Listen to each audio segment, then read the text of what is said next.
Abra sua Bíblia comigo, por favor. Evangelho de Cristo, conforme o relato de Marcos, capítulo 4, versos 35 a 41.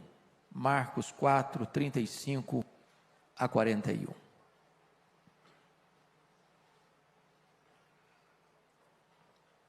Peço sua gentileza de, após a leitura do texto, não fechar sua Bíblia ou não desligar o texto bíblico aí no seu smartphone.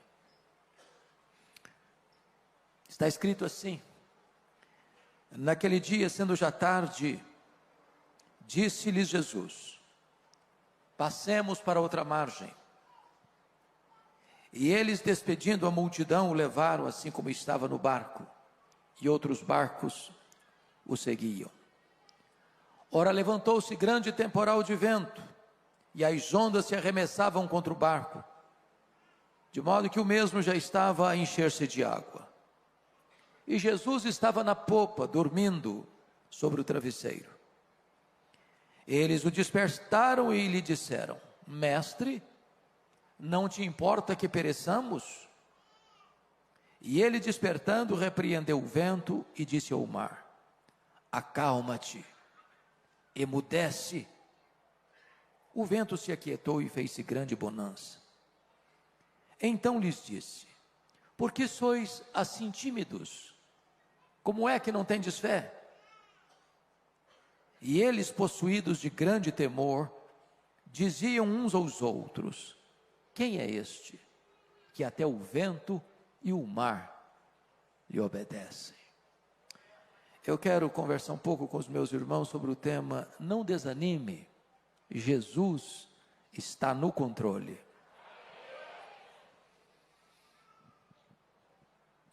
A título de introdução, eu quero fazer 4 declarações. A primeira declaração é que as tempestades da vida existem e elas são inevitáveis. Nós não vivemos numa bolha, numa estufa. Nós não estamos blindados, nem temos imunidade especial. As tempestades chegam para todos, grandes e pequenos, ricos e pobres, doutores e analfabetos, empresários e empregados, governantes e governados, crentes e descrentes. Se você está passando por uma tempestade, você não é uma exceção. Você está enfrentando a experiência mais democrática da vida. Segunda declaração: as tempestades são imprevisíveis. Elas chegam de súbito, sem aviso prévio, nos colhem de surpresa e às vezes põem a nossa vida de ponta cabeça. É um acidente grave, é uma doença súbita, é um divórcio doloroso, é um luto traumático, é uma rasteira do sócio da empresa, é uma frustração amorosa, é um filho que se envolveu com más companhias e acabou se capitulando às drogas, transtornando a saúde emocional da família. É uma situação que você nunca imaginou passar na vida, mas está passando. Talvez a geografia onde ocorreu esse fato, aqui lido, possa nos ajudar a entender esse ponto. Eu acho que todos vocês sabem que o chamado Mar da Galileia é o maior lago de águas doces do Oriente Médio. Esse lago tem 21 quilômetros de comprimento por 14 quilômetros de largura. Esse lago está a 220 metros abaixo do nível do mar Mediterrâneo. Esse lago está encurralado por montanhas. Do lado oriental, as montanhas de Golã, do lado ocidental, as montanhas da Galileia. No extremo norte de Israel, não muito distante dali, fica o monte mais alto da nação, o Monte Hermon, cujo cimo sempre coberto de gelo. De vez em quando acontece um fenômeno ali. Os ventos gelados descem dessa montanha, e encurralados pelos montes, batem na superfície do lago, e às vezes só a pino. dia claro, começa uma tempestade de vento. É possível que tenha sido isso que ocorreu aqui. Eles entram no barco, não há nenhum sinal de tempestade à vista. Enquanto navegam, eu estou falando parte norte do lago, não demoraria 1 hora para navegar, a tempestade os colhe de surpresa. É assim na vida. Às vezes você sai de casa, como um dia qualquer, para ir para o trabalho, para levar seu filho na escola, e acontece um fato que pode mudar a sua história. As tempestades são imprevisíveis. A terceira declaração é que as tempestades são inadministráveis, muitas vezes. Às vezes você não tem mais controle. As rédeas fogem das suas mãos. O que é curioso é que pelo menos 4 daqueles discípulos eram pescadores, e a maioria deles havia nascido ao redor desse lago. Eles conheciam cada palmo desse lago. Ali era o local do seu ganha-pão. Já tinham enfrentado certamente outras tempestades, e certamente conseguido alcançar sucesso no enfrentamento da crise. Mas agora eles não conseguem. A crise é medonha, o mar está revolto, as ondas açoitam com fúria desmesurada o barco frágil. O barco está rodopiando no meio do mar. A morte está mostrando para eles a sua carranca. Eles não conseguem resolver o problema.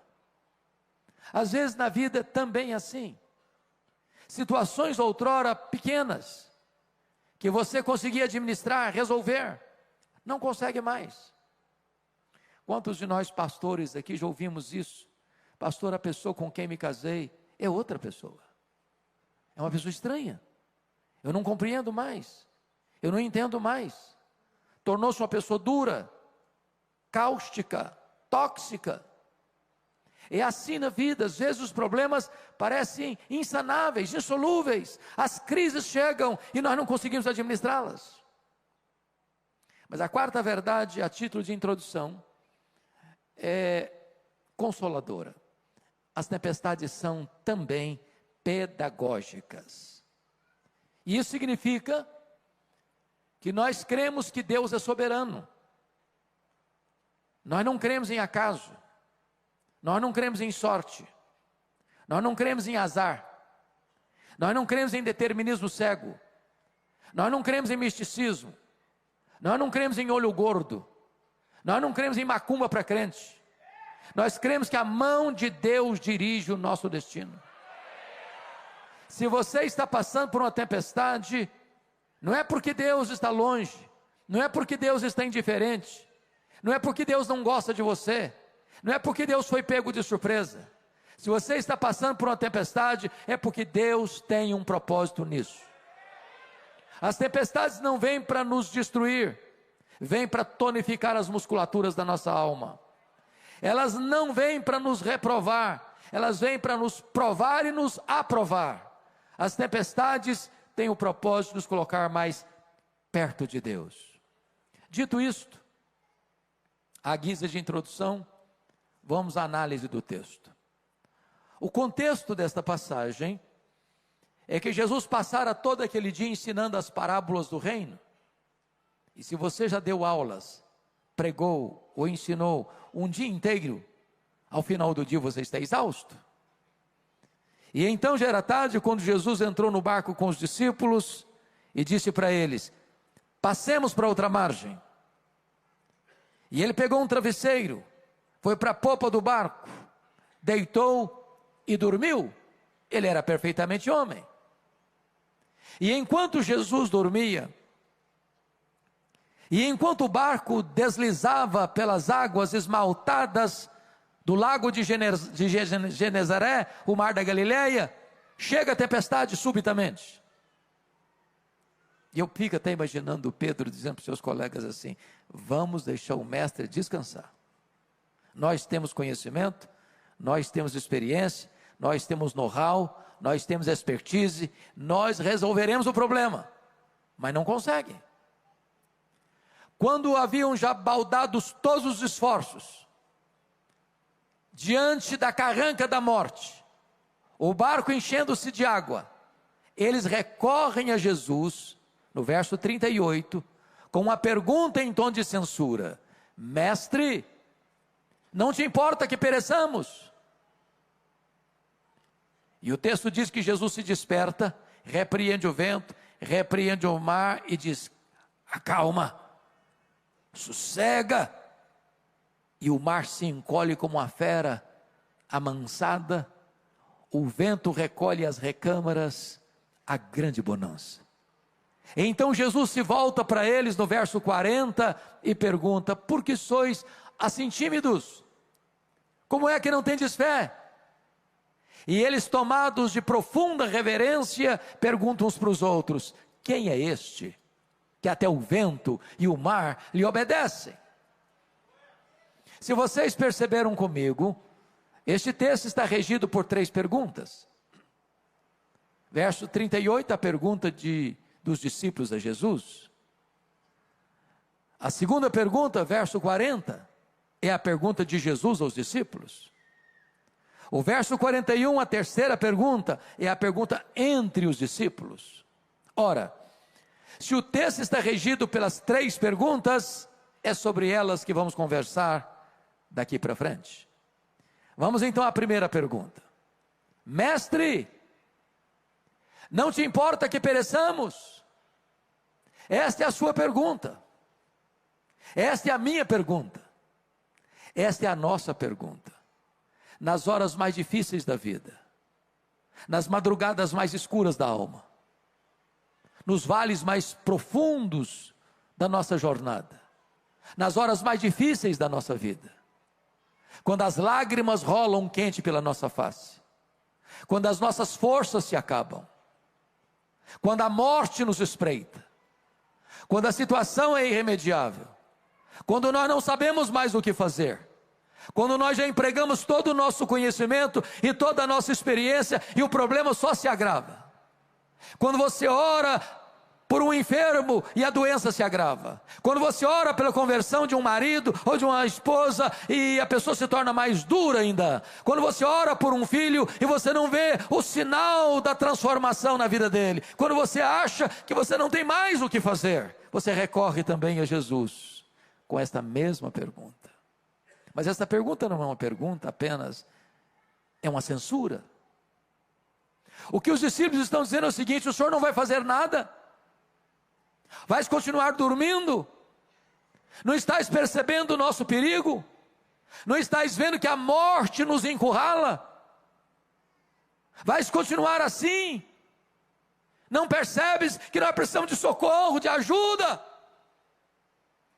A grande pergunta, irmãos, no texto é esta: por que esses discípulos estão fazendo uma pergunta para Jesus em tom de censura? Em outras palavras, o que é que não está bem resolvido na cabeça deles? Primeiro, o que não está bem resolvido na cabeça deles é a palavra de Jesus do verso 35: passemos para outra margem. E agora estão enfrentando uma tempestade, porque na nossa cabeça, no nosso imaginário, se nós estamos andando com Jesus, se nós estamos fazendo o que Jesus nos mandou fazer, vai dar tudo certo. Não tem tempestade, não tem crise, o mar vai estar esmaltado, vai ser uma viagem de céu de brigadeiro, não vai ter nenhum problema. Aqueles que nasceram num berço cristão, como eu,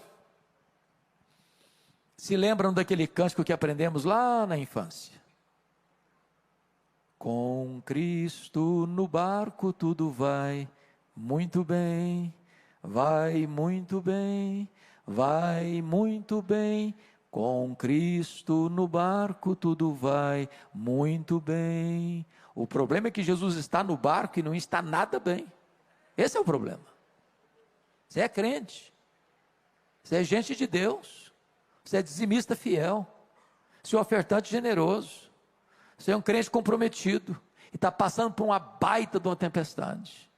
Parece que isso gera uma angústia na nossa alma e uma tristeza profunda no nosso coração. Mestre, Não te importas? Por que eles estão fazendo essa pergunta em tom de censura? Segundo lugar, porque eles não conseguem entender ou conciliar o fato da urgente necessidade deles com a demora de Jesus. Jesus está dormindo, dentro do barco. Quem está dormindo, não está agindo. Tem hora, meus amados, que a demora de Deus nos aflige mais do que a própria tempestade. Tem hora que o silêncio de Jesus grita mais alto nos ouvidos da nossa alma que o barulho mais ruidoso das circunstâncias mais adversas. Eu fico imaginando, pastor Marcos, que a maior angústia de Marta e de Maria não foi a doença do Lázaro, foi a demora de Jesus. Porque a Maria estava com a teologia muito boa ao mandar um recado para Jesus. Ela não disse assim: Senhor, cancela a tua agenda aí, corra para cá, eu tenho necessidade urgente, precisamos do Senhor, venha logo. Não, não foi esse o recado.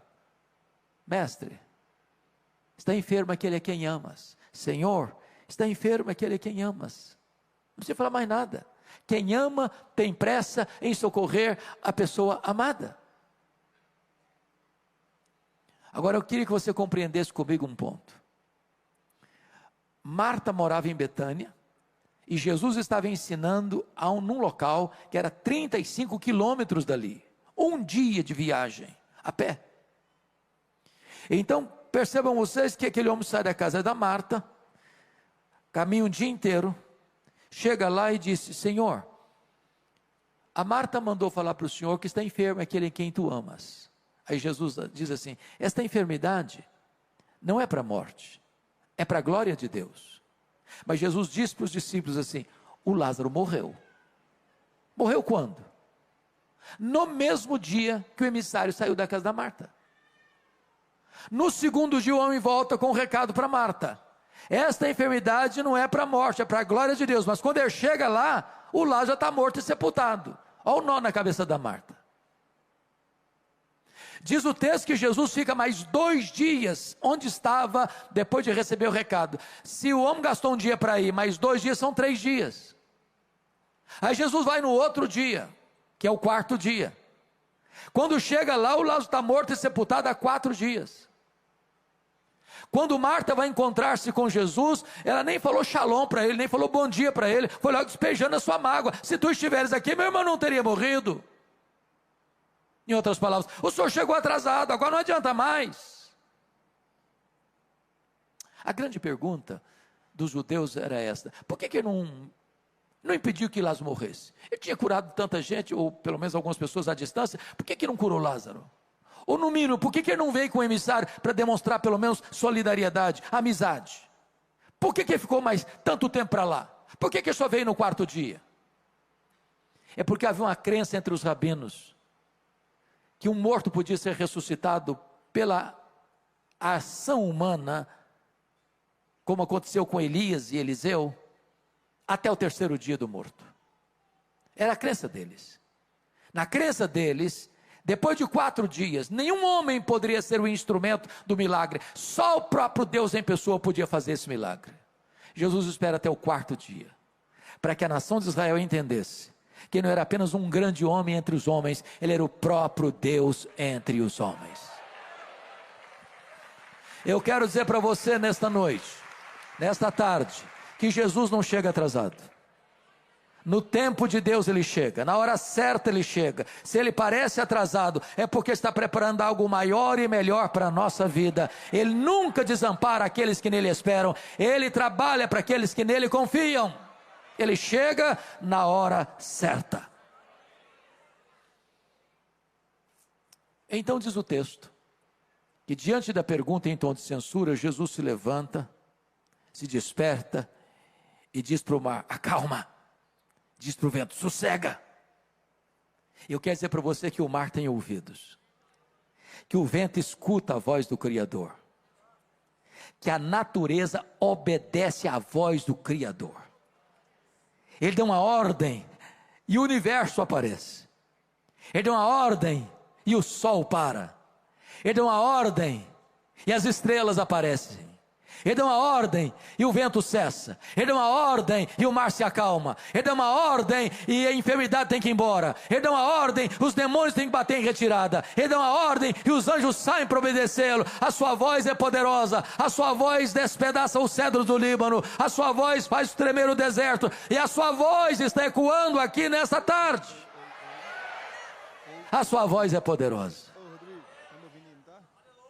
Agora, é Jesus quem pergunta, no verso de número 40, por que sois assim tímidos? Como é que não tendes fé? O que eu acho incrível é que há dois relatos de Jesus acalmando a tempestade registrados nos evangelhos. O primeiro é esse fato aqui. Primeiro Jesus acalma a circunstância para depois acalmar os discípulos. Mas na outra tempestade, quando Jesus caminha sobre as águas, vai ao encontro dos discípulos na quarta vigília da noite, primeiro Jesus acalma os discípulos. Tende bom ânimo, sou eu, não tenham medo, para depois acalmar a tempestade. E por que Jesus muda de metodologia?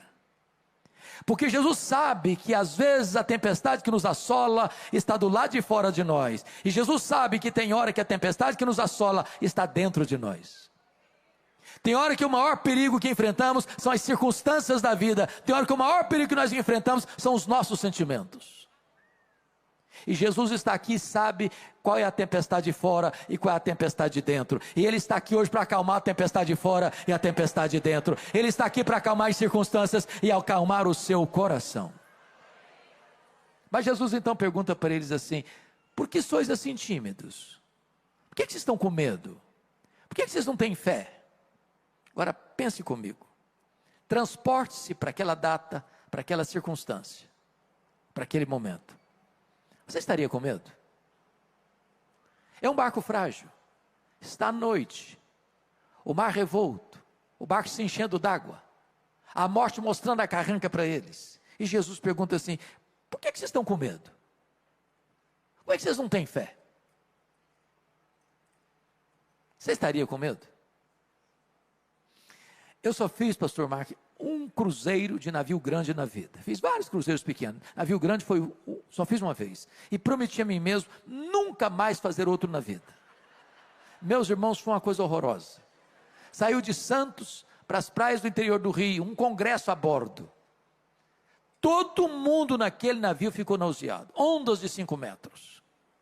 Saímos para ir para jantar, apalpando as paredes do corredor, e voltávamos sem entrar no restaurante, vomitando pelo corredor. Quando nós estávamos retornando, sabia que tinha 8 horas pela frente, e não dá para dizer: para que eu quero descer. Eu só fiz uma oração, falei: meu Deus, ou eu durmo ou eu morro, eu não aguento isso. Agora imagine você num barco pequeno, surrado pelas ondas, rodopiando no meio do mar, prestes a naufragar. E Jesus pergunta assim: vocês estão com medo por causa de quê? Como é que vocês não têm fé? A grande pergunta é por que eles deviam ter fé e não medo. E eu vou lhes dar 4 razões por que eles deviam ter fé e não medo. Primeiro, eles deviam ter fé e não medo por causa da promessa de Jesus do verso 35: passemos para outra margem. Se Jesus disse passemos para outra margem, qual era o destino deles? A outra margem. Então, se você esqueceu o sermão desta noite e lembrar-se apenas dessa frase que eu vou dizer, me sinto recompensado neste momento. E a frase é esta: promessa de Jesus e realidade são a mesma coisa. Ele é o avalista da sua própria palavra. Se Ele prometeu, Ele é fiel para cumprir. Em todas as promessas de Deus nós temos o sim e nós temos o amém. Então creia que se Ele falou, Ele vai fazer.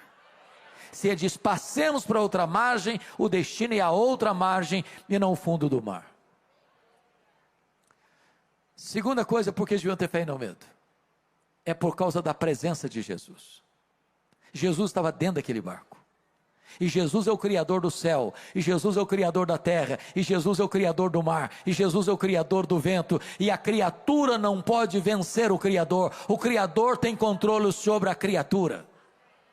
Entendamos isso. Se você é crente, você pode enfrentar tempestade na vida, mas se você é crente, você nunca enfrentará naufrágio na vida. Jesus está com você. Eu quero lhe dizer que o maior antídoto contra o medo, ou o único antídoto real contra o medo, não é a força dos seus músculos tonificados. Não é o dinheiro que você tem no banco, ou nas casas, apartamentos e fazendas. O que livra você do medo não é o conhecimento que você tem, os diplomas que enfeitam as suas paredes, ou as paredes do seu escritório. O que livra você do medo não é a influência social, política, econômica que você exerce nessa cidade. O fato de você enfrentar o medo, só tem um antídoto que livra você do medo, é a certeza de que Jesus está com você em toda e qualquer situação. Ainda que eu ande pelo vale da sombra da morte, eu não temerei mal nenhum, porque tu estás comigo, a tua vara e o teu cajado me consolam. Terceiro, por que eles deviam ter fé e não medo? Por causa da paz de Jesus. Jesus estava dormindo naquele barco, e a pergunta é, Jesus sabia que a tempestade viria? Obviamente que sim.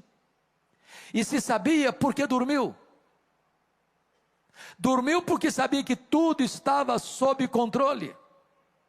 Então eu vou lhe dar uma definição de paz. Paz não é ausência de tempestade.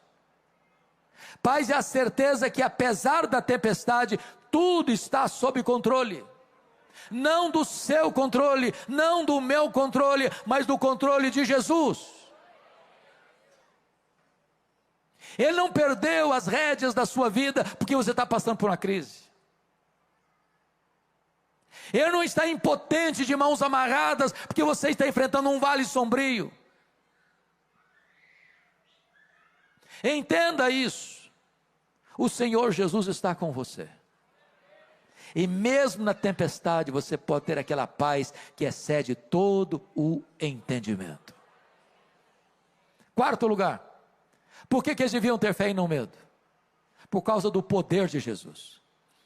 É curioso que Marcos cuidadosamente reúne ao redor desta passagem outros fatos que retratam o poder de Jesus. Se não, vejamos, aqui ele tem poder sobre a natureza. Ele controla o céu, ele controla a terra, ele controla o mar, ele controla o vento, ele controla a natureza, ele tem controle sobre toda a criação. Mas notem comigo, depois dessa tempestade, é de noite, e ele desembarca do lado oriental do lago, da região que nós chamamos de Decápolis. Eram 10 cidades gentílicas. Aqui ficava a cidade de Gadara, e nessa região que nós chamamos hoje de montanha de Golã, quando eles chegam tem um despenhadeiro, e no despenhadeiro tem um cemitério, e tudo que você espera não ver de noite dentro de um cemitério é gente viva. E lá tem um homem vivo, nu, violento, gritando de noite e de dia entre os sepulcros, tomado por uma legião de demônios, 6.000 demônios. Legião é a corporação romana de 6.000 soldados, a mais temida máquina de guerra do Império Romano. Por onde passava uma legião, tudo destruía, tudo devastava. Tem dentro de um único homem 6.000 demônios. Aquele homem é foragido da lei, as algemas não podem prendê-lo mais. Aquele homem é enjeitado da família, aquele homem é um pária da sociedade, aquele homem não tem mais espaço entre os vivos, por isso mora entre os mortos. Mas no reino de Deus não tem lata de lixo. No reino de Deus não tem gente descartável. Jesus viaja aquela noite para um lugar terrível como aquele, porque foi para lá para libertar aquele homem do poder dos demônios, para transformar a vida dele, para libertar a vida dele, para salvar a vida dele e para fazer dele um missionário, porque Jesus tem poder sobre a natureza, ele tem poder sobre os demônios. Ele manda no céu, ele manda na terra e ele manda no inferno. Louvado seja o seu nome. Mas quando Jesus retorna para Cafarnaum, à beira do lago, onde ele adotou como sua cidade, quartel-general do seu ministério, tinha uma multidão esperando por Jesus. E no meio dessa multidão tem uma mulher doente, há 12 anos sofrendo com hemorragia crônica, que já havia despendido todos os seus recursos e não conseguiu lograr qualquer êxito no tratamento. E essa mulher pensou: se eu apenas tocar a orla das vestes de Jesus, eu ficarei livre do meu mal. Essa mulher é anônima, ela é incógnita e precisa ser, porque ela é impura, cerimonialmente falando. Ela não pode frequentar o templo, ela não pode frequentar a sinagoga, ela não pode ir nas festas. Em quem ela tocar, a pessoa fica impura. Ela se esgueira no meio da multidão, pensando: se eu apenas tocar na orla das vestes de Jesus, eu ficarei livre do meu mal. E agora notem, que em vez do impuro tocar o puro, e o puro ficar impuro, o impuro toca o puro, e o puro purifica o impuro, e a mulher fica curada. A hemorragia é estancada. O milagre acontece, sabe por quê? Porque Jesus tem poder sobre a natureza, Jesus tem poder sobre os demônios, e Jesus tem poder sobre as enfermidades. A última palavra não é da ciência, a última palavra não é da medicina, a última palavra é do Senhor Jesus. Mas tem também nessa multidão um homem muito aflito, é Jairo, o chefe da sinagoga de Cafarnaum, talvez o homem mais conhecido. O chefe da sinagoga, irmãos, tinha uma função tão importante. Eu dirigia a sinagoga. A sinagoga, durante a semana, era um local de reuniões, de decisões importantes da sociedade, da cidade. No sábado era um lugar de estudar a lei. O problema é que essas alturas, Jesus já não era mais uma pessoa benquista na sinagoga de Cafarnaum. Se você ler Marcos capítulo 3, episódio que precede este, Jesus num sábado estava nessa sinagoga e viu lá atrás um homem com a mão seca, a mão direita seca, mirrada, e Jesus diz para o homem assim: fica de pé. Jesus diz para o homem assim: vem para o meio. Jesus diz para o homem assim: estenda a tua mão, e um milagre aconteceu. E lá estavam os escribas, lá estavam os fariseus, e eles saíram dessa sinagoga para se unir aos arqui-inimigos deles, com os herodianos, para matarem Jesus. Jairo sabia que ir a Jesus era ficar numa situação de muito desconforto com a liderança espiritual de Israel, mas ele é um pai, e ele tem uma causa urgente. A sua única filha de 12 anos está morrendo. E ele chega para Jesus no meio dessa multidão e diz: Senhor, vamos comigo na minha casa, para o Senhor impor as mãos sobre a minha filha, para ela ficar curada. E Jesus: vamos, Jairo. E Jesus começa a caminhar com Jairo para a casa dele, quando surge o episódio da mulher hemorrágica. E Jesus diz assim, e para, e diz: alguém me tocou. Os discípulos, regidos por uma lógica irretocável, dizem: mas Senhor, está todo mundo te empurrando, está todo mundo te encostando, não faz sentido a tua pergunta, alguém me tocou, está todo mundo te tocando. E Jesus: não, alguém me tocou, porque senti que de mim saiu o poder. Tem muita gente que encosta em Jesus, mas poucas pessoas tocam em Jesus pela fé. E eu fico imaginando a angústia do Jairo, porque Jesus para atender a mulher. E eu imagino já dizendo: Jesus, vamos embora, vamos logo, Senhor, vamos logo, eu tenho urgência, Jesus, vão comigo, Jesus, vão comigo, o Senhor já resolveu o problema dessa mulher, vão comigo. E enquanto Jesus está ali atendendo a mulher, chega alguém da casa do Jairo e diz: não incomodes mais o mestre, não, a tua filha acabou de morrer. Eu acho que o mundo desabou na cabeça do Jairo, e Jesus olha para ele com ternura e diz: não temas, Jairo, crê somente. Quando Jesus chega na casa do Jairo, lá estava o coral da morte, mas entra sobranceiro e vitorioso o solo da ressurreição.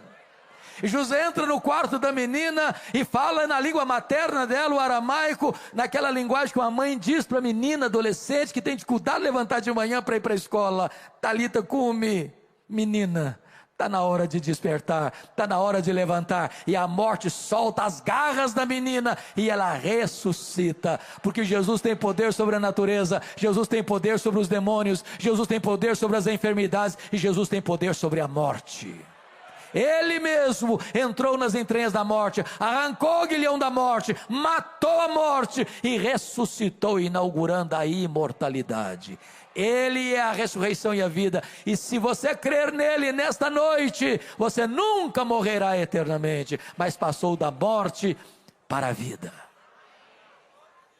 Mas agora, vem a terceira pergunta do texto, verso 41. É a pergunta agora entre os discípulos. Eles estão tomados de muito espanto. Eles estão olhando uns para os outros, todos molhados, porque o barco está se enchendo d'água. E pergunta assim: quem é este? Que até o vento e o mar lhe obedecem. Que pergunta emblemática. E você e eu poderíamos responder esta pergunta nesta noite. Este é aquele que com o Pai e o Espírito Santo, nos refólhios da eternidade, antes da criação do mundo, entrou num plano eterno, que não pode ser frustrado, incluindo a sua, a minha, a nossa vida, a Family Church, antes da fundação do mundo. Este é aquele que criou todas as coisas, porque a Bíblia diz que todas as coisas foram criadas por Ele, e sem Ele nada do que foi feito se fez. Quem é este? Este é aquele que sustenta todas as coisas pela palavra do seu poder. Quem é este? Este é a semente da mulher que nasceu para esmagar a cabeça da serpente. Quem é este? Este é o descendente de Abraão, em quem todas as famílias da terra são abençoadas. Quem é este? Este é o Cordeiro da Páscoa, cujo sangue vertido, colocado batendo das portas, livrou os primogênitos de Israel da morte no Egito. Quem é este? Este é aquele que é representado pela coluna de nuvem que guiava o povo de dia, pela coluna de fogo que guiava o povo de noite. Quem é este? Este é aquele que é simbolizado pelo maná que caía do céu, pela água que brotava da rocha. Quem é este? Este é aquele que é representado pelo tabernáculo. Este é aquele que é representado pela arca da aliança. Este é aquele que é representado por aquilo que estava dentro da arca, as tábuas da lei, o vaso com maná, a vara seca de Arão que floresceu. Quem é este? Este é aquele que é representado pelo templo, este é aquele que é representado pelas festas, este é aquele que é representado pelos sacrifícios, este é aquele que é representado pelo sábado. Tudo era sombra dele, ele é a realidade. Quem é este? Este é a estrela da manhã, este é o sol da justiça, este é o maravilhoso conselheiro, este é o Deus forte, este é o Pai da eternidade, este é o príncipe da paz. Quem é este? Este é o verbo que se fez carne e habitou entre nós. Este é o Cordeiro de Deus que tira o pecado do mundo. Este é o Cordeiro que foi morto, mas está vivo pelos séculos dos séculos e tem a chave da morte e do inferno. Quem é este? Este é o Alfa, este é o Ômega, este é o princípio, este é o fim, este é o Rei dos reis, este é o Senhor dos senhores.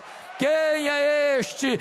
Este é o fundamento da igreja, este é o dono da igreja, este é o edificador da igreja, este é o protetor da igreja. Quem é este? Este é aquele que andou por toda parte fazendo o bem, libertando os oprimidos do diabo. Os cegos viram, os surdos ouviram, os mudos falaram, os coxos andaram, os leprosos foram purificados, os mortos ressuscitaram. Quem é este? Este é o grande, é o sol, este é o pão da vida, este é a luz do mundo, este é a porta das ovelhas, este é o bom pastor, este é a ressurreição e a vida, este é o caminho e a verdade e a vida, este é a videira verdadeira. Quem é este? Este é aquele que, sendo Deus, não julgou como usurpação o ser igual a Deus, antes a si mesmo se esvaziou, assumindo a forma de servo, e humilhou-se até a morte, e morte de cruz, pelo que o Pai o exaltou sobremaneira. Ele deu o nome que está acima de todo nome, para que ao nome de Jesus se dobre todo o joelho, nos céus, na terra e debaixo da terra, e toda língua confesse que Jesus Cristo é o Senhor, para a glória de Deus Pai. Quem é este? Este é o amado da nossa alma, este é a nossa alegria, este é a nossa paz, este é a nossa justiça, este é a nossa herança. Quem é este? Este é aquele que por amor de nós sangrou no Getsêmani, este é aquele que por amor de nós foi cuspido e esbordoado no sinédrio judaico, este é aquele que por amor de nós foi vilipendiado e espancado no pretório romano, este é aquele que por amor de nós caminhou pelas ruas de Jerusalém, debaixo de um lenho maldito, debaixo da maldição do pecado que era nosso. Este é aquele que por amor de nós morreu na cruz pelos nossos pecados, foi sepultado, mas ressuscitou para a nossa justificação. Quem é este? Este é aquele que voltou para o céu, este é aquele que derramou o Espírito Santo sobre a igreja, este é aquele que está sentado no trono, este é o nosso grande sumo sacerdote, este é o advogado justo, este é aquele que levanta reis e depõe reis, este é aquele que dá vida e é aquele que tira a vida, é aquele que exalta, é aquele que humilha, é aquele que põe no trono, é aquele que faz apiar do trono. Quem é este? Este é aquele que vai voltar para buscar a sua igreja, vai voltar pessoalmente, vai voltar visivelmente, vai voltar repentinamente, vai voltar inesperadamente, vai voltar inescapavelmente, vai voltar gloriosamente. Quem é este? Este é o juiz de vivos e de mortos. Este é aquele que vai se sentar no trono e vai separar uns para a sua direita, outros para a sua esquerda. Vai dizer para uns: apartai-vos de mim, malditos, para o fogo eterno preparado para o diabo e seus anjos. Mas vai dizer para as suas ovelhas: vinde, benditos de meu Pai, entrem na posse do reino que vos está preparado desde a fundação do mundo. Quem é este? Este é a lâmpada do céu. Este é aquele a quem vamos servir, a quem vamos glorificar, com quem vamos reinar. Este é aquele que é a nossa alegria, é a razão da nossa vida, é o amado da nossa alma, aquele que está dizendo para você nesta noite: você não precisa ter medo, você precisa ter fé.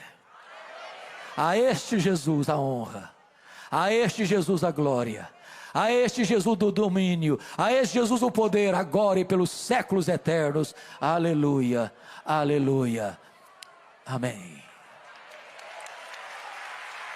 Esse Jesus está aqui hoje.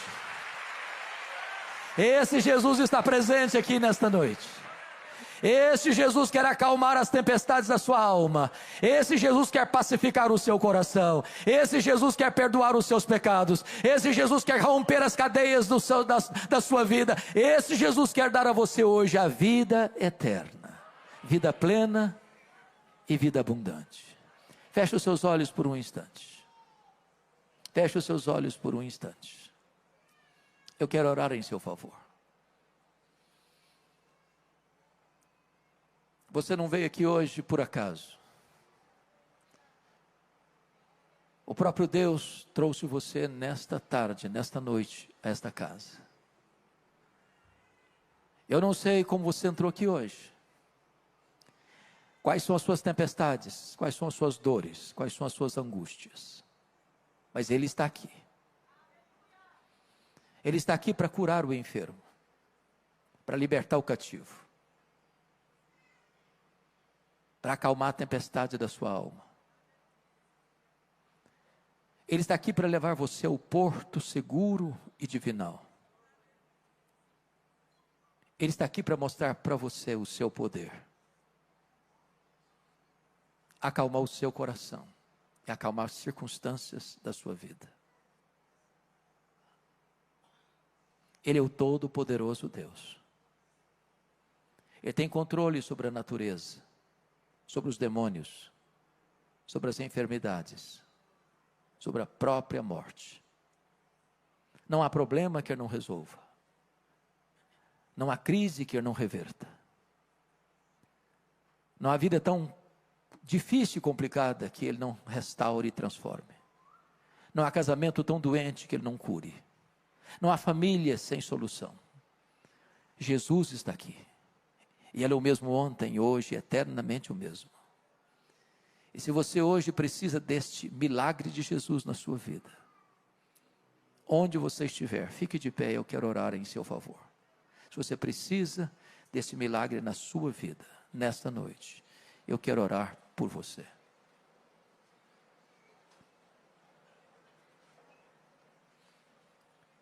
Deus, aqui está o teu povo, aqui está a tua igreja. Aqui estão tuas ovelhas. Pessoas pelas quais Jesus morreu e verteu o seu sangue. Aqui estão aqueles que passam também por lutas, por dissabores, por crises, por tempestades. Meu Deus, tem muitas tempestades que nós não sabemos mais o que fazer. Os nossos esforços já foram todos empregados e não conseguimos ver nenhuma saída. Mas tu estás aqui nesta noite e tu és poderoso para mudar esse cenário, para mudar o placar do jogo, para virar a mesa da nossa história e para trazer para nós livramento, restauração. Que agora, meu Deus, o barco da nossa vida possa singrar as águas, ainda que revoltas, para chegar no porto divinal. Nós cremos que tu estás no controle da nossa vida. Ainda que não vejamos, ainda que não sintamos, ainda que a providência seja carrancuda, ainda que a circunstância seja adversa, nós cremos que tu és poderoso nesta noite para acalmar o nosso coração. E tu és poderoso para acalmar as circunstâncias da nossa vida. Em nome de Jesus, visita cada coração. Temos plena consciência que só conseguimos falar aos ouvidos, mas o teu Espírito tem poder para falar ao coração. Faz isso, Senhor. E te daremos a honra, a glória e o louvor, agora e para sempre. Em nome de Jesus. Aleluia.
Eu quero repartir com vocês o texto de Marcos, capítulo 4, versos 35 a 41. Por favor, abra sua Bíblia nesse texto comigo. E depois da leitura, não feche sua Bíblia. Eu preciso que você acompanhe comigo essa exposição. Marcos 4, 35 a 41.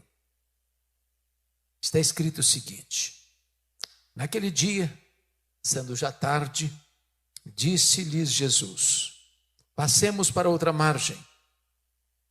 E eles, despedindo a multidão, o levaram assim como estava no barco, e outros barcos o seguiam. Ora, levantou-se grande temporal de vento, e as ondas se arremessavam contra o barco, de modo que o mesmo já estava a encher-se de água. E Jesus estava na popa, dormindo sobre o travesseiro. Eles o despertaram e lhe disseram: Mestre, não te importa que pereçamos? E ele, despertando, repreendeu o vento e disse ao mar: acalma-te, emudece. O vento se aquietou e fez-se grande bonança. Então lhes disse: por que sois assim tímidos? Como é que não tendes fé? E eles, possuídos de grande temor, diziam uns aos outros: quem é este que até o vento e o mar lhe obedecem? Eu queria pensar com vocês sobre o seguinte tema: não desanime, Jesus está no controle. Eu quero fazer aqui 4 declarações à guisa de introdução. E a primeira declaração é esta: as tempestades existem e elas são inevitáveis. Elas chegam para todos, para ricos, para pobres, para crentes, para descrentes, para doutores, para analfabetos, para governantes e governados, para empresários e empregados. Nenhum de nós, irmãos, está blindado numa estufa, imunes aos problemas da vida. Não é verdade que se você é um crente, você nunca vai ter problema. Nós passamos por tempestades. Essa pandemia é uma prova disso. Atingiu a todos nós.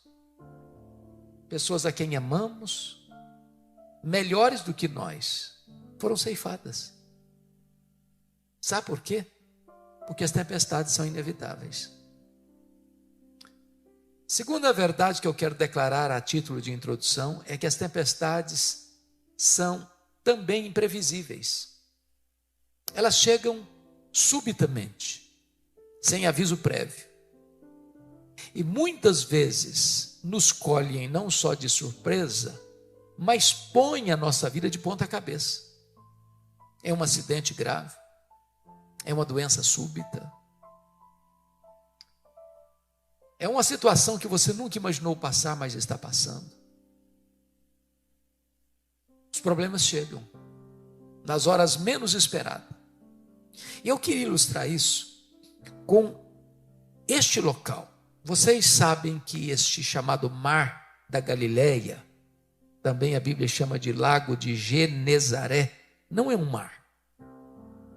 É um lago. Tem 21 quilômetros de comprimento por 14 quilômetros de largura. E é o maior reservatório de águas doces do Oriente Médio. Esse lago está a 220 metros abaixo do nível do mar Mediterrâneo. Ele é encurralado por montanhas. Do lado oriental, as montanhas de Golã, do lado ocidental, as montanhas da Galileia. No extremo norte de Israel, bem próximo dali, fica o monte mais alto de Israel, o Monte Hermon, coberto de gelo, via de regra o ano inteiro. E ali acontece um fenômeno. De vez em quando, os ventos gelados descem do Monte Hermon e, encurralados pelas montanhas, batem na superfície desse lago. E às vezes, meio-dia, só há pino começa subitamente uma tempestade de vento. Muito provavelmente foi isso que aconteceu aqui. Quando eles embarcam, está tudo tranquilo. No meio da jornada, a tempestade chega. Às vezes é assim na vida. Está tudo bem. Você acorda de manhã, está tudo bem. E de repente, durante o dia, um fato acontece que transtorna a vida, que transtorna a família. Porque as tempestades são imprevisíveis. Você não sabe o dia que ela vai chegar. Mas em terceiro lugar, a guisa de introdução, as tempestades são também inadministráveis, tantas vezes. Alguns daqueles discípulos que estavam no barco com Jesus eram pescadores, nasceram ao redor daquele lago, cresceram ao redor daquele lago, trabalharam a vida inteira naquele lago, já tinham certamente enfrentado algumas adversidades e vencido. E certamente eles devem ter pensado assim, porque Jesus foi dormir, vamos deixar o mestre descansar. Isso é com a gente tem experiência, a gente tem conhecimento, a gente resolve. Mas não resolveram. Aquilo que era doméstico fica estranho. Aquilo que era comum vira um monstro. E na vida é assim. Quantas vezes, pastor, eu já tenho escutado a seguinte frase: pastor, o homem com quem me casei hoje é outra pessoa. Eu não conheço mais meu marido. Não é mais aquela pessoa amável, carinhosa. Quantas vezes as tempestades são estranhas para nós. O nosso barco não segue mais a nossa direção. Somos como um navio que transportava Paulo para Roma, açoitado de um lado para o outro. Você larga o leme porque o navio não segue mais a direção que você quer dar. Às vezes na vida é assim. As crises chegam e muitas vezes elas são inadministráveis. Mas em quarto e último lugar, para fechar a introdução, eu quero dizer para você que as tempestades são pedagógicas. Bendito seja Deus. Irmãos, nós cremos uma verdade consoladora, é que Deus é soberano. E como você cantou, filha, agora há pouco, os planos de Deus não podem ser frustrados. Nós não cremos em azar, nós não cremos em sorte, nós não cremos em determinismo cego, nós não cremos em acaso, nós não cremos em misticismo. Nós cremos que nem uma folha cai de uma árvore sem que Deus saiba, sem que Deus permita, sem que Deus tenha um propósito. A sua vida não é uma lasca de lenha jogada no mar da vida e empurrada de um lado para o outro ao sabor das circunstâncias. A sua vida está nas mãos do Deus Todo-Poderoso. Se você está passando por uma luta, por uma prova, por um vale, é porque Deus tem um propósito nisso. Ele está trabalhando em você para depois trabalhar através de você. Bom, dito isto, agora vamos olhar o texto, porque isso era uma preparação para examinar o texto. Se vocês perceberam o contexto, Jesus tinha passado todo aquele dia ensinando as parábolas do reino. Se você já pregou, deu aulas, deu palestras o dia todo, no final do dia, via de regra, você está exausto. Então, Jesus entra no barco com os discípulos e disse assim para eles: passemos para outra margem. E foi lá para trás, pegou o travesseiro, deitou e dormiu, porque ele era verdadeiramente um homem, ele estava exausto. E no meio da jornada, a tempestade chega. E os discípulos tentam resolver o problema e não conseguem. Quando eles estavam já com todos os seus esforços esgotados e vendo a carranca da morte, eles recorrem a Jesus com uma pergunta em tom de censura: mestre, não te importa que pereçamos? E diz a Bíblia que Jesus então se levanta, repreende o vento, repreende o mar. Há uma grande bonança. E agora é Jesus quem pergunta para eles: por que sois assim tímidos? Como é que não tendes fé? E eles, tomados de um profundo temor, de reverência, não de pânico mais, mas de reverência, perguntam uns para os outros assim: mas quem é este que até o vento e o mar lhe obedecem? Se vocês notaram comigo, toda esta narrativa está regida por 3 perguntas. No verso 38 é a pergunta dos discípulos a Jesus: Mestre, não te importa que pereçamos? No verso 40 é a pergunta de Jesus aos discípulos: por que sois assim tímidos? Como é que não tendes fé? A terceira pergunta é a pergunta entre os discípulos, no verso 41. Quem é este que até o vento e o mar lhe obedecem? Se as 3 perguntas regem o texto, é sobre elas que eu quero conversar com vocês. Então vejamos a primeira pergunta. Mestre, não te importas que pereçamos? Esta é a minha pergunta. Esta é a sua pergunta. Na hora da dor, na hora da angústia, na hora da tempestade, na hora em que as circunstâncias fogem do nosso controle, que as rédeas escapam das nossas mãos, que o nosso barco não obedece mais o nosso comando. É quando você se sente impotente, frágil. É quando as circunstâncias conspiram contra você. É quando o mar se revolta. É quando o seu barco parece que vai afundar. E o naufrágio parece inevitável. E a morte mostra a sua carranca. E você não tem mais o que fazer. Notem que a pergunta não é só uma pergunta, é uma censura a Jesus. Não te importas? Em outras palavras, não vais fazer nada? Não estás vendo o que estamos passando?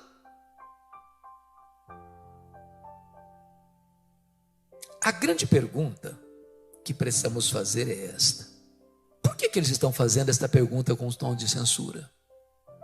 O que não está bem resolvido na cabeça deles? Em primeiro lugar, eles estão com muita dificuldade de conciliar a obediência a uma ordem expressa de Jesus com a tempestade. O que Jesus diz para eles? Passemos para outra margem. E na medida em que obedecem, enfrentam a tempestade. Na nossa cabeça, funciona assim: se eu estou andando com Deus, vai dar tudo certo. Se Jesus está no barco, vai dar tudo certo. É fácil eu entender a tempestade que Deus mandou atrás do Jonas, do profeta Jonas. Ele estava numa rota de desobediência, numa rota de fuga, e Deus mandou a tempestade atrás dele para trazê-lo de volta para o caminho da obediência.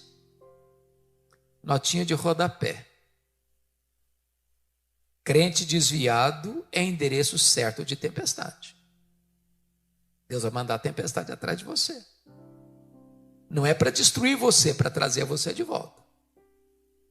Agora, como entender que eu estou andando com Deus, fazendo a vontade de Deus e enfrentando uma tempestade? Isso não estava bem resolvido na cabeça deles, e nem na sua, e nem na minha às vezes.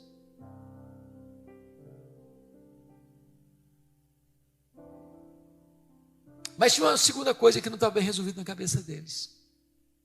Como é que eles podiam conciliar a pressa, a urgência deles com a aparente demora de Jesus. Porque o que Jesus estava fazendo no barco? Dormindo. Quem está dormindo não está agindo. E, irmãos, quem está enfrentando uma tempestade tem pressa. Tem hora que um minuto parece uma eternidade. Tem hora que a demora de Deus nos aflige mais do que o próprio problema.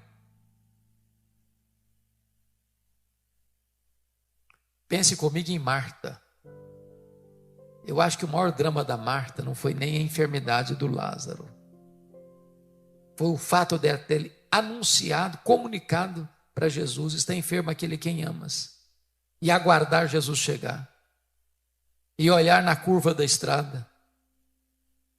E as pessoas cobrando dela: e cadê Jesus? Não, ele virá.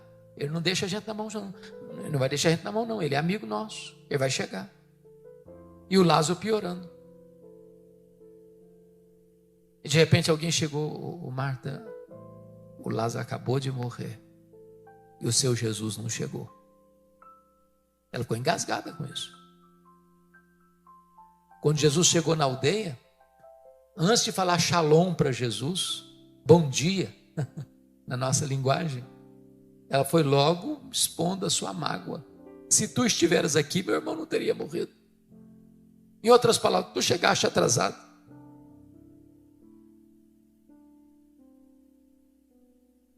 Eles estão angustiados, e você e eu também. Mas eu quero lhe dizer que se Jesus dá uma ordem para nós, e nós na rota da obediência enfrentamos tempestades, não é porque ele perdeu o controle, é porque nós aprendemos na tempestade. O caminho dele às vezes é na tempestade. E a tempestade não vem para nos destruir, a tempestade vem para fortalecer as musculaturas da nossa alma. Ele não chega atrasado, porque o tempo de Deus não é o nosso. A Marta não entendeu isso. Quando Jesus chegou, ela disse: se tu estiveras aqui, meu irmão não teria morrido. Conjugou o verbo no passado. Jesus diz: não, Marta, o teu irmão há de ressurgir. Ela diz: eu sei que vai ressurgir no último dia. Conjugou o verbo no futuro. Aí Jesus: não, Marta, eu não fui, eu não serei. Eu sou a ressurreição e a vida. Eu ajo hoje, eu ajo agora. Eu não perdi o controle. Meu relógio está certo. O kairos de Deus não é o nosso cronos. O tempo de Deus não é o nosso.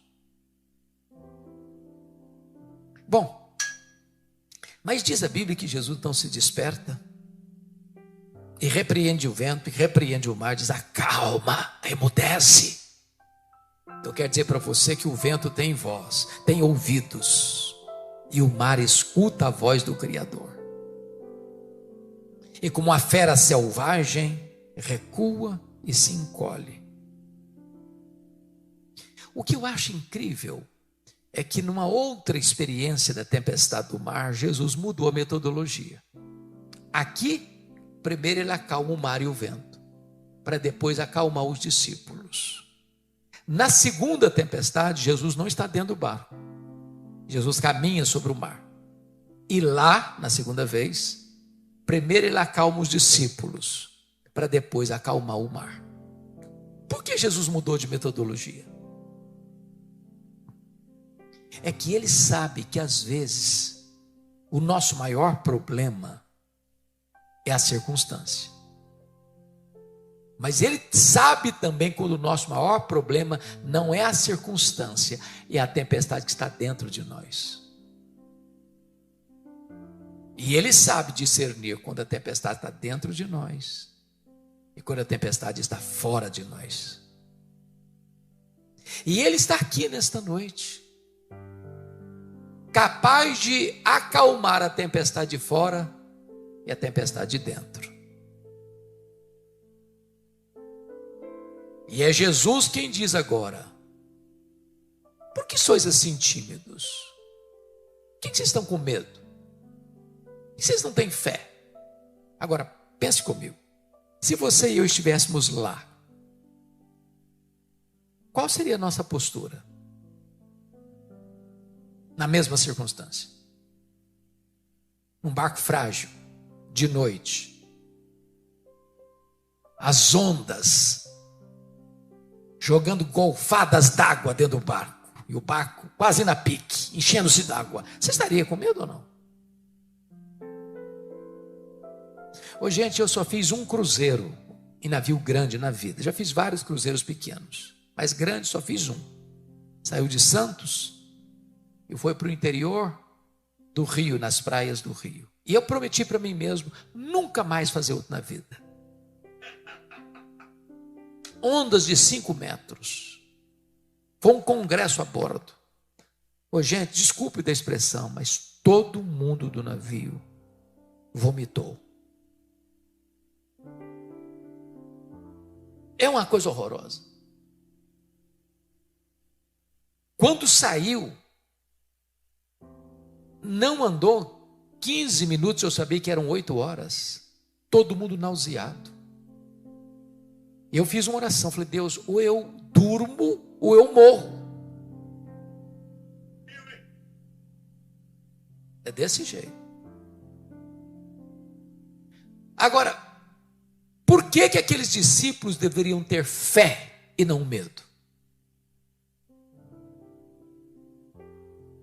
Para ajudar na resposta e para melhorar a compreensão, eu vou usar um recurso mnemônico. Mnemônico significa que ajuda na memória, na memorização. Então eles tinham 4 motivos para não ter medo e sim ter fé. E os 4 motivos começando com a letra P, para ajudar você.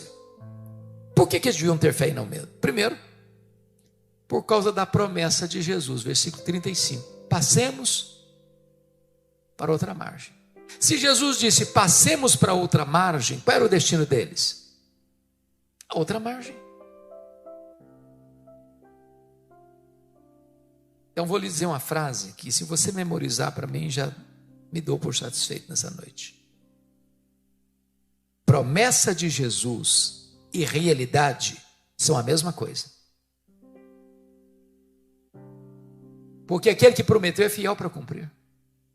Nenhuma das suas promessas cai por terra. Em todas elas, como já cantamos aqui, nós temos o sim e o amém. Sabe por que você e eu ficamos com medo? Porque a gente duvida que aquele que prometeu é fiel para cumprir o que prometeu. Você não precisa ter medo, você precisa ter fé. Segunda razão por que eles deviam ter fé e não medo. Primeiro, por causa da promessa. Segundo, por causa da presença de Jesus. Jesus estava dentro daquele barco. Mas quem é Jesus? É o Criador do vento, é o Criador do mar, é o Criador do céu, é o Criador da terra, é o Criador do universo. A criatura não é maior que o Criador. A criatura não ameaça o Criador. Aquele barco jamais poderia afundar com Jesus, porque Ele é o Criador Todo-Poderoso. Ô, gente, nós não vencemos o medo porque somos fortes. Somos fracos, mas muito fracos. Mas nós temos o poderoso Deus como nosso refúgio. E Ele está conosco. Ele diz, eis que eu estou convosco todos os dias. Quando Davi no Salmo 23 tratou da vitória sobre o medo, ele diz, ainda que eu ande pelo vale da sombra da morte, não temerei mal nenhum. Não é porque eu sou bom, porque eu sou forte, porque eu sou estratégico, não. É porque tu estás comigo. Ele nunca vai abandonar você. Ele é como sombra à sua direita. Você pode não senti-lo, você pode não vê-lo, mas Ele está com você. Você não precisa ter medo, você precisa ter fé. Terceiro lugar, por que eles deviam ter fé e não medo? Primeiro, por causa da promessa. Segundo, por causa da presença. Terceiro, por causa da paz de Jesus. Eu pergunto a vocês, o que Jesus estava fazendo no barco? Dormindo. Deixa eu fazer uma segunda pergunta. Jesus sabia que a tempestade viria? Sim. E se sabia, por que dormiu? Bom, dormiu porque sabia que tudo estava sob controle. Paz não é ausência de tempestade. Paz é saber que tudo está sob controle, mesmo na tempestade. Jesus nunca prometeu para você e para mim que nós não teríamos tempestades. No mundo tereis aflições. Mas entenda uma coisa, você pode não estar no controle, eu posso não estar no controle, mas Ele continua no controle. O nosso Deus está no trono. O Cordeiro de Deus tem o livro da história em suas mãos. Ele quem dirige tudo. Então você não precisa ter medo, você precisa ter fé. Quarto, por que devia ter fé e não medo? Primeiro, por causa da promessa. Segundo, por causa da presença. Terceiro, por causa da paz. Quarto, por causa do poder de Jesus. Marcos cuidadosamente coloca esse texto num contexto em que tudo parece mostrar o poder de Jesus. Aqui, ele tem poder sobre as forças da natureza. Eu quero dizer para você que Jesus, que criou tudo, tem controle de tudo. Logo em seguida, capítulo 5, Jesus desembarca do outro lado. Tem um despenhadeiro, são as montanhas de Golã. Era a região da Decápolis. Decápolis é uma palavra grega de 10 cidades. 10 cidades gentílicas. Era um despenhadeiro. Era de noite. Era um cemitério. E tudo que você não espera ver de noite num cemitério é gente viva.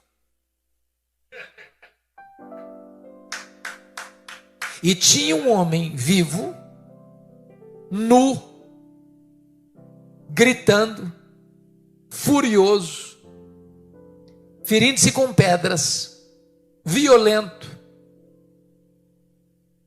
tomado por 6.000 demônios. Legião é uma corporação romana de 6.000 soldados, flecheiros, cavalaria.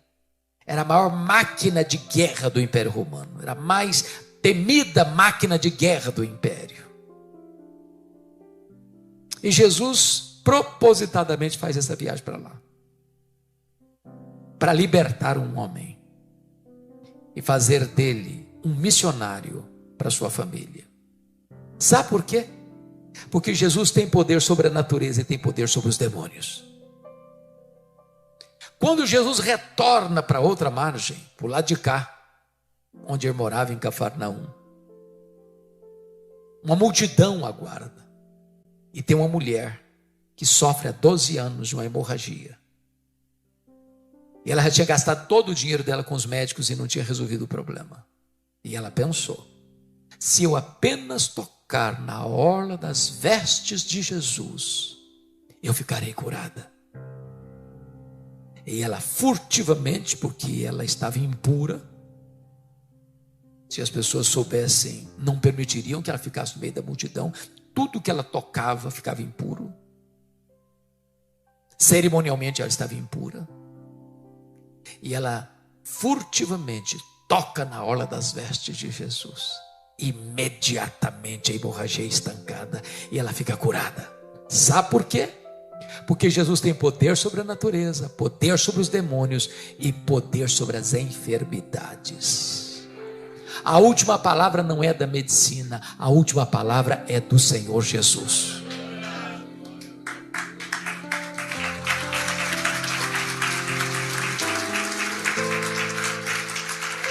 Mas no meio dessa multidão tem um pai aflito, chefe da sinagoga, Jairo, cuja filhinha única de 12 anos está à beira da morte. Enquanto Jesus caminha para sua casa, acontece esse fato da mulher hemorrágica, e Jesus para atender aquela mulher. E o Jairo fica muito aflito. Até que chega um emissário da casa de Jairo e diz para ele: não incomodes mais o mestre, a tua filhinha acabou de morrer. E eu imagino o mundo desabando sobre a cabeça do Jairo. Ô gente, não é natural o pai enterrar filho, não é natural. E Jesus olha para ele e disse: Jairo, não tenha medo, crê somente. E Jesus vai com Jairo para a casa dele, entra no quarto, bota a mão na menina morta e diz: Talita cumi, menina, está na hora de levantar. E a morte gelada tira as garras da menina e ela ressuscita. Sabe por quê? Porque Jesus tem poder sobre a natureza, poder sobre os demônios, poder sobre as enfermidades, poder sobre a morte. Na verdade, ele tem todo o poder e tem toda a autoridade nos céus e na terra. Por isso ele dá uma ordem para você e para mim nesta noite: você não precisa ter medo, você precisa ter fé. Quando está tudo calmo, e eu fico imaginando a cena daquele barco balançando de leve, com um berço que está ninando uma criança, e eles estão todos molhados, olhando uns para os outros, cheios de admiração.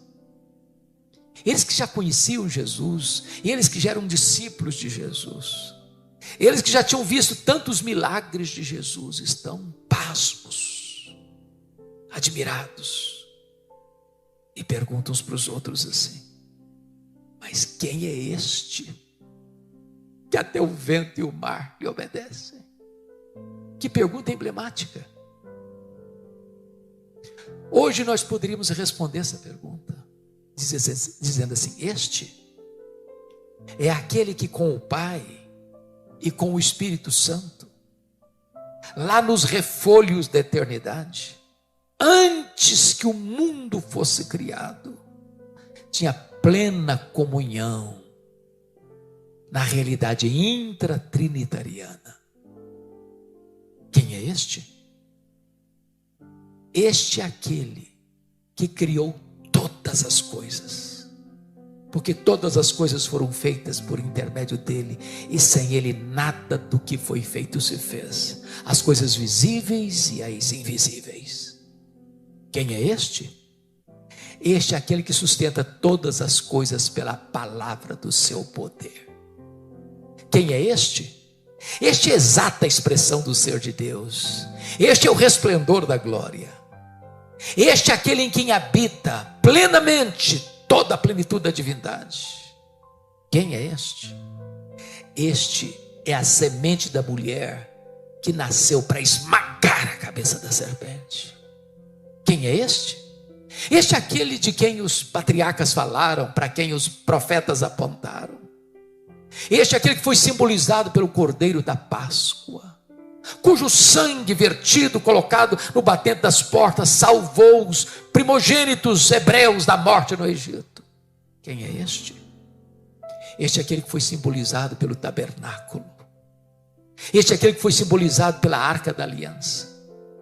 Este é aquele que foi simbolizado por aquilo que estava dentro da arca, as tábuas da lei, o vaso com maná, a vara seca de Arão que floresceu. Quem é este?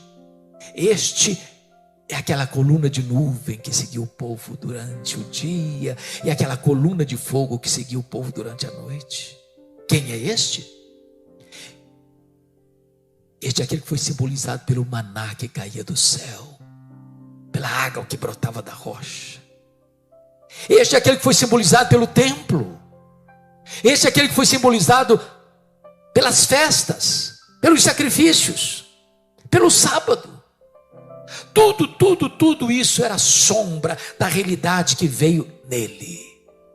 Quem é este? Este é o maravilhoso conselheiro, o Pai da eternidade, o Deus forte, o príncipe da paz. Este é o sol da justiça, a brilhante estrela da manhã. Este é o filho que nasceu de uma virgem, cujo governo está sobre os seus ombros. Este é o Messias prometido. Quem é este? Este é aquele que na plenitude dos tempos nasceu de mulher, nasceu sob a lei para ser o nosso Redentor. Este é o verbo eterno, pessoal, divino, autoexistente, a verdadeira luz que vinda ao mundo ilumina todo homem, que se fez carne e habitou entre nós, cheio de graça e de verdade. Quem é este?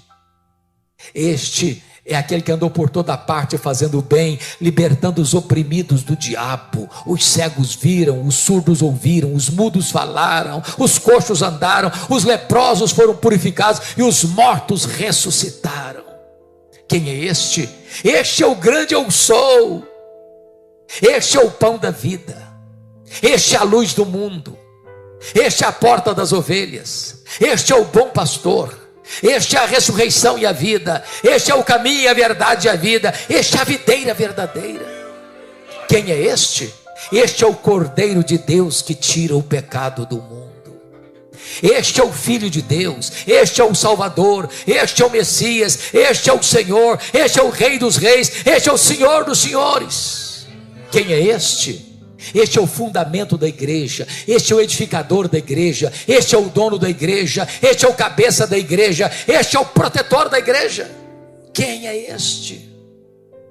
Ora, este é aquele que veio não para ser servido, mas para servir e dar a sua vida em resgate do seu povo. Este é aquele que suou sangue no Getsêmani. Este é aquele que bebeu sozinho o cálice amargo da ira de Deus, que devia cair sobre a nossa cabeça. Este é aquele que foi cuspido e esbordoado no sinédrio judaico. Este é aquele que foi espancado e vilipendiado no pretório romano.